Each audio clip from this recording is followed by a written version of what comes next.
Hi. What are you doing here? Well, I heard you were looking for a housekeeper. Yeah, what are you doing here? I heard you were looking for a housekeeper. When did a sitcom make America believe that an ex-baseball player could run a whole household? That show was Who's the Boss? Tony Micelli, born and raised in Brooklyn, moves to Connecticut and becomes a live-in housekeeper for single mom and ad executive Angela Bauer. He cleans, he helps raise the kids, and she runs the business. The setup turned every gender stereotype ABC was showing upside down, and somehow it worked for 8 years straight.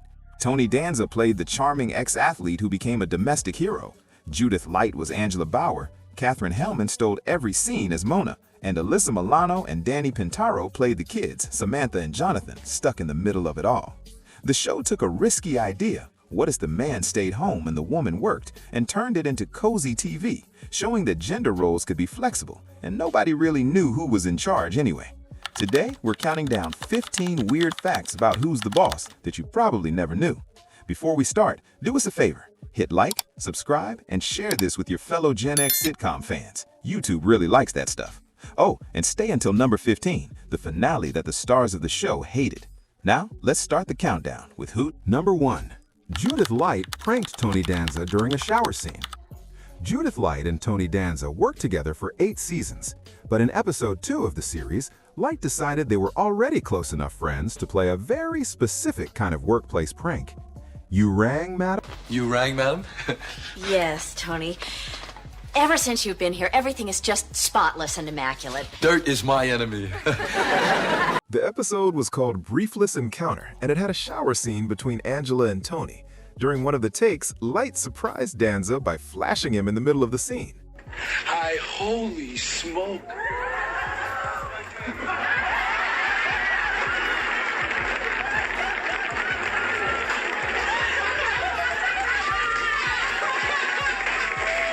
That take did not make it into the final episode on ABC, probably because network TV in 1984 had some rules about things like that. The prank stayed a secret between the two of them for 20 years. Then in 2005, the cast reunited on the Tony Danza Show for a look back at the series, and Light casually mentioned it on national TV. She admitted to flashing her co-star 2 decades earlier, almost like she was just sharing a recipe for banana bread. Yes, it was the bathtub scene. That is right. Oh, yeah. Yes. It was the second show, I think, of the season. I think it was, yes, second show. God, I was gutsy. And I'm supposed to walk in on her in the bathtub, and she's getting out of the bathtub, and she really got out of the bathtub. The wild part was that it was only episode 2, and they still had 193 more to go. Danza came to set every day for the next 8 years, knowing his co-star had already made sure there was no tension left to break. And somehow, it worked. That could have been the start of amazing on-screen chemistry, or the recipe for the most awkward working relationship in sitcom history. It turned out to be the first one. Number 2. Mona was supposed to be Angela's sister, but casting changed that. In the first script drafts, Mona wasn't Angela's mother, she was her older sister. The creators, Martin Cohn and Blake Hunter, imagined 2 grown sisters always clashing over everything. Mother! What were you thinking? How could you back your car up over those spikes? Angela, I didn't back my car up over those spikes. I backed your car up over those spikes. Lifestyle choices, romantic decisions, money management, everything. One was a strict advertising executive trying to keep order, and the other was a free-spirited bohemian who thought schedules were just suggestions. Classic sitcom tension. It seemed like a perfect idea, but when they started auditioning actresses, week after week, nobody fit. The chemistry wasn't there, the jokes didn't work, and watching 2 sisters fight felt like watching 2 people who didn't really like each other, which isn't exactly funny. So the creators made one change that saved the whole show. They aged Mona up a generation and made her Angela's mother instead. Mother, I'm thrilled. Angela, I'm stunned. I think it's just what you need. Everything changed. The mother-daughter tension felt real in ways the sister version never could. The fights over dating, careers, and life choices made sense. Mona could show up at the house in something sparkly and totally inappropriate. Angela could be embarrassed, and the audience could see why both of them were completely right and completely wrong at the same time. I don't know anything about this man. Now, Angela, I checked him out thoroughly, and it's a story you won't believe. Katherine Hellman took the new version of the role and turned it into a Golden Globe-winning performance, with 2 Emmy nominations too. The character who almost didn't exist became the show's breakout star. What started as a casting problem became the show's biggest strength. Number 3. The revival that never happened. For a short time in 2020, it looked like Who's the Boss was coming back.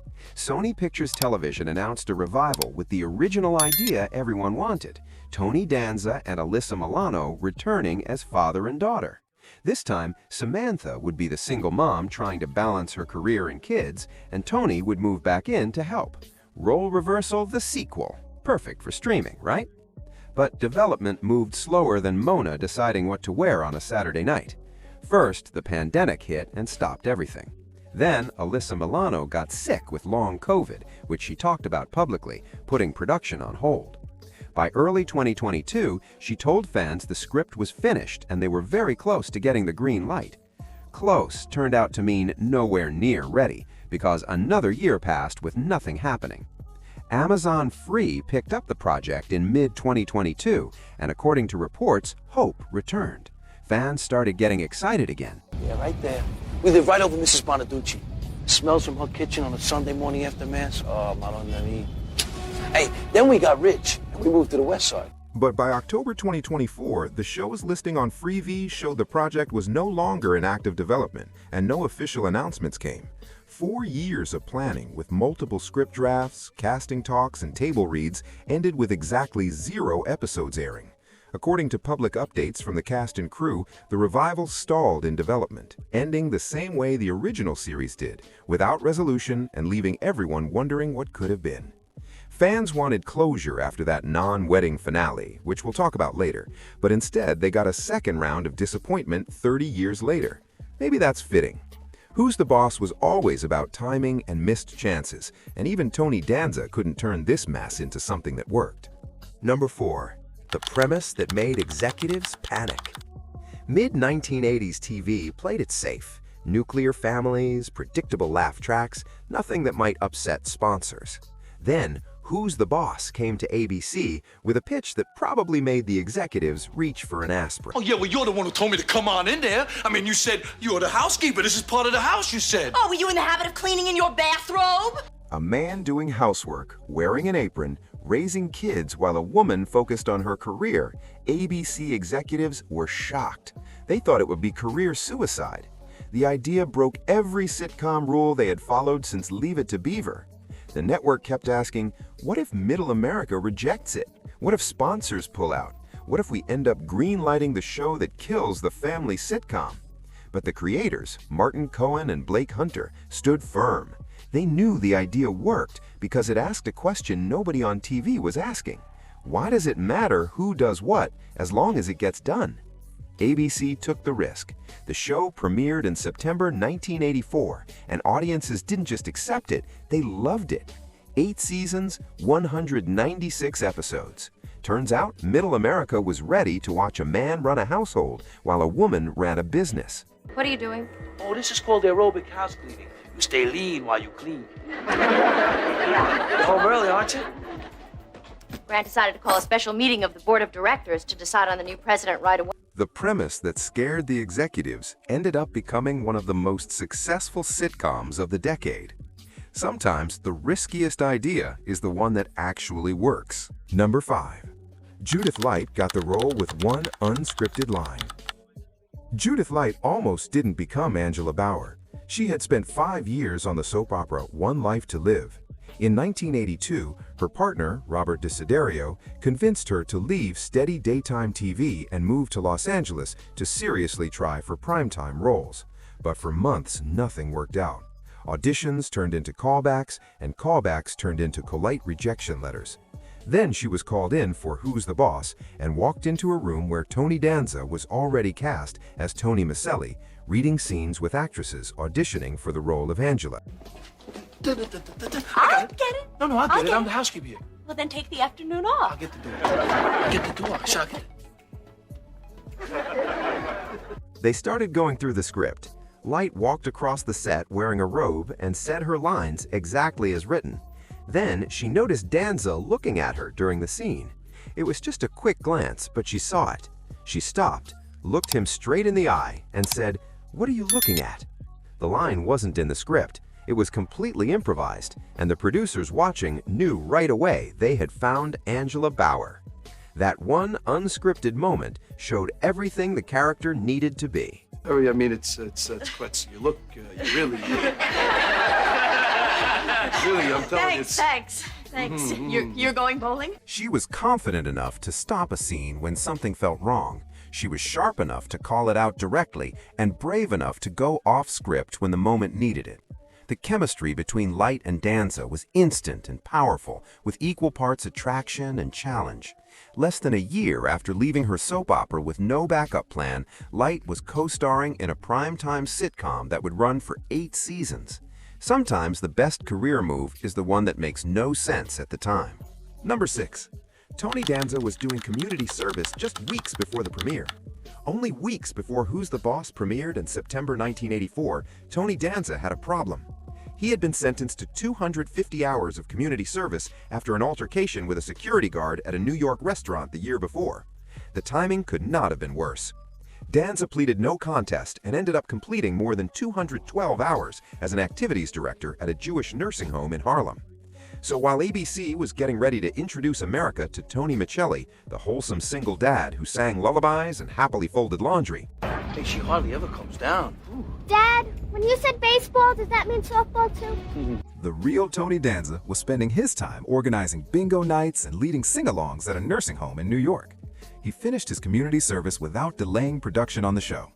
ABC didn't advertise this in their promotions, and by the time the series premiered, the media barely mentioned it. By that fall, the incident was already old news. The show launched with strong ratings. Mona, all I know is one thing, you only go around once in life. If you get the chance to go twice, I think you gotta take. Audiences quickly fell in love with the charming ex-baseball player turned domestic hero who showed that men could run a household just as well as women could run a business. It turns out that a fight with a security guard doesn't ruin your sitcom career if you're likable on screen and the show's idea works. The fact that Danza went from organizing activities at a nursing home in Harlem in 1983 to becoming a family-friendly primetime star in 1984 without missing a step just shows that Hollywood has always been very good at forgetting things when it wants to. Number 7.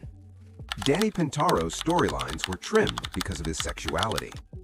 This is where the happy sitcom story takes an uncomfortable turn. Danny Pintaro played Jonathan, Angela's son, the sweet kid who was part of the family from episode 1. He brought the cuteness every great 1980s sitcom needed, and stayed on the show for its entire run. In the show, I hate eggs. I'll just have some crunchy crullers and a cup of coffee. Years after the show ended, Pintaro appeared on Oprah Where Are They Now and talked openly about what happened behind the scenes. According to Pintaro, once people on the show knew he was gay, his storylines changed a lot. The dating plots disappeared, the deeper character growth stopped, and what was left were filler episodes. Things like scratched cars, homework problems, and background stories you probably don't even remember. I crashed Tony's car. Bye. Sam, wait! Are you okay? Yeah. Why would you do such a stupid thing? In his own words, Pintaro said it made him feel unwanted, like the show kept him around but slowly erased him from the real story. He felt that executives thought giving a gay teenager real storylines was too risky for primetime family TV. That's where the irony comes in. Who's the Boss built its whole reputation on challenging gender stereotypes. Tony Micelli was a former baseball player wearing an apron, doing dishes, and raising kids. That was the entire idea of the show. Angela Bauer ran an advertising agency while Tony handled the home. For 8 seasons, the show asked America, who says men can't do this? Who says women can't do that? Until it didn't. According to Pintaro, when it came to a gay teenager needing real storylines, that's where the line was drawn. The writers who spent years flipping traditional gender roles went quiet when a different kind of representation came up. Sometimes challenging stereotypes only goes so far when a network gets nervous. Number 8. The Mona spinoff that was canceled before it ever aired. After season 3, Katherine Helmond was stealing so many scenes as Mona that ABC executives thought they had a hit on their hands. They decided to give her a spinoff. The network approved a Mona-centered series and filmed a 2-part backdoor pilot that was built right into episodes of Who's the Boss. The story had Mona moving out of Angela's house to help her brother run a rundown hotel in Manhattan. Hey, just wanted to loosen you up a little bit. Loosen you up a little bit. Resistant to authority. Question 2. Which of the following would you rather do? It seemed like a sure thing. A hotel comedy starring the show's breakout scene stealer, now free from her daughter's living room, causing chaos in a completely new setting. But then the network watched the finished episodes and had a big realization, probably after several emergency meetings. Taking Mona out of Who's the Boss was like removing the chaos engine from a perfectly balanced machine. Tony and Angela were still doing their will they, won't they dance, but without Mona showing up unexpectedly to give terrible romantic advice and make everything more complicated. I'm rich! I'm rich! I'm rich! I'm rich! What do you say? Look! He left me $80,000! You're right, you're rich, you're rich, you're rich! The whole show felt strangely flat. The spark was gone. ABC did what any smart network would do when they realized they had accidentally broken their hit show. They canceled the spinoff before it ever aired. They quickly filmed a scene where Mona returned home, saying she and her brother couldn't make the hotel plan work after all. Crisis over, and Mona stayed exactly where she belonged. Perhaps you'd like to stay here. I never thought of that. Mona's moving in, all right. It's only temporary. Hey, what do you mean, temporary? It turns out the show needed Mona in Angela's living room, popping into conversations nobody invited her to, dating men half her age, and making Angela regret ever giving her mother a house key. Sometimes the best spinoff is no spinoff at all. All right, let's take a quick pause. If these behind-the-scenes stories are bringing back memories of your 1980s living room, do us a favor. Like, subscribe, and share this with your fellow Gen Xers. We drop nostalgic deep dives every week, and your algorithm will thank you. Now, let's get back to the countdown with Number 9. The show's original name was You're the Boss. Before Who's the Boss got its famous title, it had a completely different name that told you exactly who was in charge of the house. The original name was You're the Boss. No question mark, just a statement pointing straight at Angela Bauer and showing the pecking order from the start. You are supposed to sit with the kids tonight. I know, but your mother said she'd cover for me. My mother. Hey, your mother. My mother? Yeah. Who's the boss around here, me or my mother? Or maybe it's you! The creators, Martin Cohen and Blake Hunter, thought they were being clever. Angela runs the ad agency Tony works for, which makes a simple hierarchy, settled, clean, and straightforward. But they quickly realized that being straightforward ruined the whole idea. You're the Boss removes all the tension. There's no question about who's in charge, no shifting power between scenes, and no playful back and forth about whether the person signing the paychecks or the person running the household really calls the shots. It's just done. Excellent work, well thought out, perfect margins. So they changed one word and added a question mark. Who's the boss? Suddenly, the whole show opened up. Was Angela making the big decisions while Tony did the dishes? Was Tony running the household while Angela focused on her career? Was Mona doing whatever she wanted? Were the kids quietly outsmarting everyone? The show spent 8 seasons refusing to answer its own title, and that was exactly the point. If I'm going to do this, I want to contact someone good, somebody I've always admired. What about Gandhi? What about Elvis? How about Uncle Vinny? Huh? In some episodes, Angela was in charge. In others, Tony ran things. Most of the time, nobody really knew. One word and one punctuation mark changed a simple statement into an 8-year-long debate. Number 10.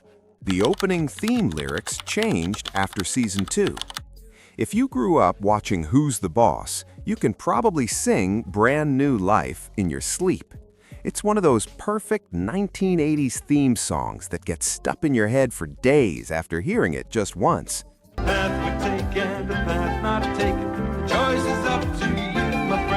But here's something you probably didn't notice while singing along.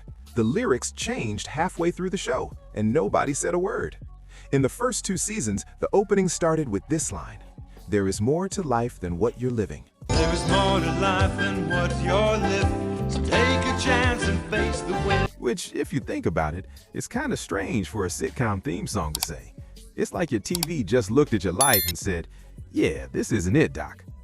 By season 3, the line changed to, there's a time for love and a time for living. There's a time for love and a time for living. Take a chance and face the wind. It's warmer, happier, and much less likely to make you feel a little lost before the opening credits even finish. Why did they change it?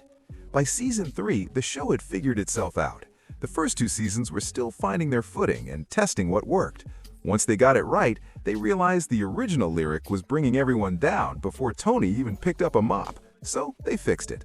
Most viewers never noticed the change, but now that you know, you'll hear it every time. You're welcome. Number 11. Danza's side gig gave Tony Micelli a bad haircut. By season 8, Tony Danza had been playing Tony Micelli for 7 straight years. Same character, same look, same perfectly feathered hair that probably needed its own line in the show's budget. That's the Tony I didn't sleep with. Come on, Angela, let's get out of here. I've had my fill of the hill. Then he came to set with a completely different haircut, and the producers had a choice to make. They could put a wig on him and pretend nothing happened, or they could write it into the script. They chose the second option. Why make things complicated? The season 8 premiere starts with Tony complaining about his terrible new haircut. Why did Tony Micelli suddenly look like he lost a fight with scissors? Because Tony Danza had just finished filming a TV movie called Dead and Alive, The Race for Gus Farace, where he played a mobster. Who you waiting for? Look, give me a break. I told you. Who you waiting for? You, Gussie, to get out of my way so I can go home. That role needed a tougher look, shorter hair, and a grittier vibe. Nothing like the wholesome housekeeper America had been watching for 7 years. So instead of hiding it with Hollywood tricks, the writers just wrote it into the show. Tony got a bad haircut. That's the explanation. Simple, honest, and probably the easiest continuity fix in sitcom history. Sometimes the easiest solution is just telling the truth. Number 12. Alyssa Milano was done after 7 years. 7 years playing the same character is a long time when you're a kid. It's even longer when that character grows up with you on camera while millions of people watch. Alyssa Milano started Who's the Boss at 11 years old. By the end of season 7, she was 18, had spent her entire adolescence playing Samantha Micelli, and was completely ready to leave the show that made her famous. In 1991, she told the Los Angeles Times she wanted out. Maybe go to college, maybe do some film work, maybe just do something that wasn't the same sitcom set she'd been on since 6th grade. After 7 straight years as Samantha, she had earned the right to try anything else. But the producers had other plans. Ratings were slipping, and ABC wanted one more season to get everything they could. They made Milano an offer: stay for season 8, give Samantha a proper ending, and here's a paycheck worth your time. She accepted, finished the season, and immediately moved on to more grown-up roles. A minute. That is the answer. What is? Wipe him out. Films, TV movies, even a short pop music career in Japan. That probably sounded much more exciting than a season 9 of Who's the Boss. Milano got what she wanted in the end, her freedom and a big paycheck for season 8. Not a bad way to leave for someone who had been going to the same set since middle school. Number 13. The British remake got Katherine Hellman, but not as Mona. Who's the Boss got a British version, of course. The show was called The Upper Hand and ran on ITV from 1990 to 1996 with basically the same idea. A former athlete becomes a housekeeper for a single mother who runs a business. Emotionally, I don't think I can handle it. Well, not if the cockroaches start to cry again. I still say we are making a big mistake, Charlie. It won't be easy for you to leave London. Yeah, you're right. Tower Bridge is up, the traffic will be murder. This time, swap the Brooklyn baseball player for a British footballer, and trade Connecticut for wherever British people live when they're not in London. The casting was wild. They got Honor Blackman, the Bond girl from Goldfinger, to play the sassy older woman. A James Bond icon spending her post-007 years in a sitcom about a housekeeper. Careers can be funny that way. The storylines were almost the same as the American version: culture clash, will they, won't they tension, and household chaos. Just replace baseball talk with football and add a lot more tea. And when we say British footballer, we mean a soccer player, not American football. Here's the really weird part. Katherine Hellman showed up for a guest spot, not as Mona Robinson, but as a completely different character that nobody remembers. So the original American Mona walked onto the British set playing someone else, while a different actress played the role she'd made famous. That's either clever meta-commentary or really confusing, depending on how you see it. The Upper Hand ran for 6 seasons, not as long as the American original's 8 seasons, but still a solid run for a British remake. Not every transatlantic adaptation fails. Number 14. ABC lost an entire episode for a decade. Somewhere in the ABC vaults during the early 1990s, a whole episode of Who's the Boss was just sitting there collecting dust. Not because it was controversial or even bad, but because the network got cold feet about a spin-off and forgot they had an episode made to promote it. Episode number 115, Living Dolls, was supposed to launch a spin-off starring Leah Remini as Samantha's Brooklyn friend, Charlie. Listen, I gotta go. Keep in touch, Charlie. I will. And Charlie, give me back my watch. They filmed it, edited it, and then someone at the network watched it and decided the spin-off idea might be terrible, so they recast everything. New actors, new tone, different vibe. The Who's the Boss episode was now promoting a show that didn't exist anymore. ABC pulled it from the schedule. But they still needed a backdoor pilot, so they filmed a second one, Life's a Ditch, and aired that when Living Dolls premiered in 1989. How did the spin-off do? Just 12 episodes. Canceled faster than you could say, maybe the first pilot was fine. Oh, and Halle Berry was in it, her first credited TV role.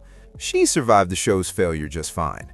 Meanwhile, the original episode sat in a vault collecting dust. Years later, it suddenly showed up in syndication.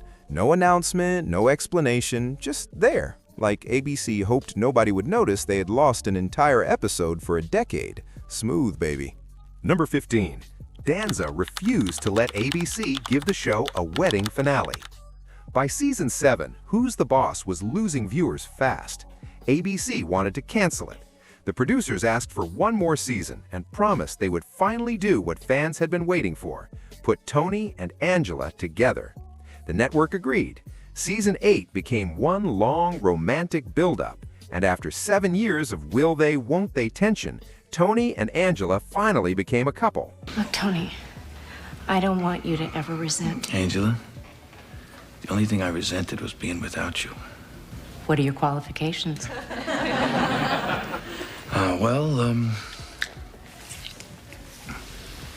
Problem solved, right? Not really.